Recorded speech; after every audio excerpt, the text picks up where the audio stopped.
topic is negotiation for women and diverse talent. Huge question, and I'm glad for the chance to discuss it. So let me speak to the gender piece. There is a long history of research on gender differences in negotiation, and it can be summed up basically in that women are more shy to ask. They're just more shy to start a negotiation, and they're more shy to ask for what they want in the negotiation. So there was this great study where people were given a really boring task to do, and they were told beforehand, you're going to get paid between $5 and $10 for this task. And when the study was over, they were handed a crisp $5 bill. And the study was really about what happens next. And the women took the $5 bill and left. And the men asked, why 5? Why not 10? And this just shows that women don't value their own labor as highly, but they also are shy to ask. And it's especially when things are ambiguous, right? When you have a set package, it's clear how to research it. But as things are more ambiguous, like you will be paid between $5 and $10, women are more shy to ask. So what do you do? What do you do differently? And the best solution that I've come across in my reading is, and this is work I didn't do, but that I've come across, is that think about advocating for others. Don't think about you as negotiating for your own benefit. Think about the efforts you're making are on behalf of the people who are standing behind you, who have a stake in your financial security. So if you think about, well, you're not negotiating your salary, you're negotiating what you bring home to your family. Then you can be a pleaser. A lot of women report the challenge they have is that they're pleasers. They don't want to upset the person on the other side. They don't want to seem selfish.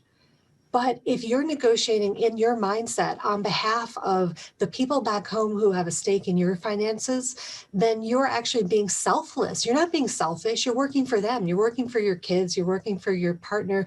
You're working for your parents. So if you think about it that way, this work is, I think, really influential in just thinking about what kind of mindset do you want to have. And so what the study did was they gave people a description, a fictional description of somebody, and they said, all right, you're going to enter into a simulated negotiation. And in half the cases, they were told, that person you're negotiating for is you. And half of them were told that fictional person you're negotiating for is your team member. You're a team leader and this is your member. And they found that there were gender differences when they were negotiating for themselves.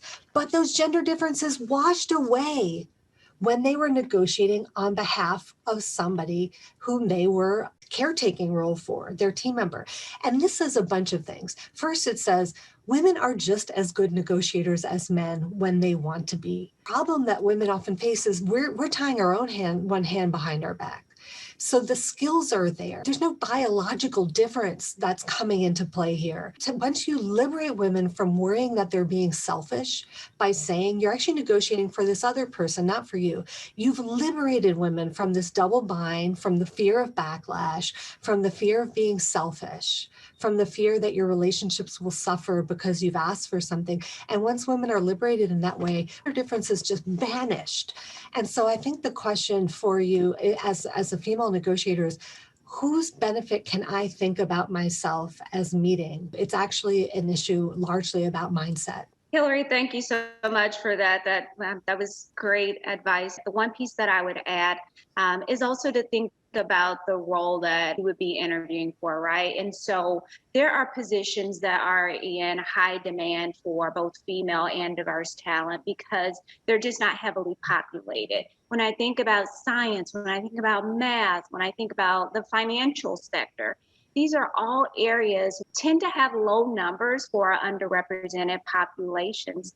And so I think just knowing that as a whole, there's a need to increase, right, the diversity within those areas. And so that within itself is an opportunity for you to negotiate because there is a need to increase the hires of both women and individuals of diverse backgrounds within those industries in particular. And so think about that. And I think that for me goes back to knowing your value and knowing what you bring to the table and tying it all in a bow, what Hillary just mentioned about the appropriate mindset.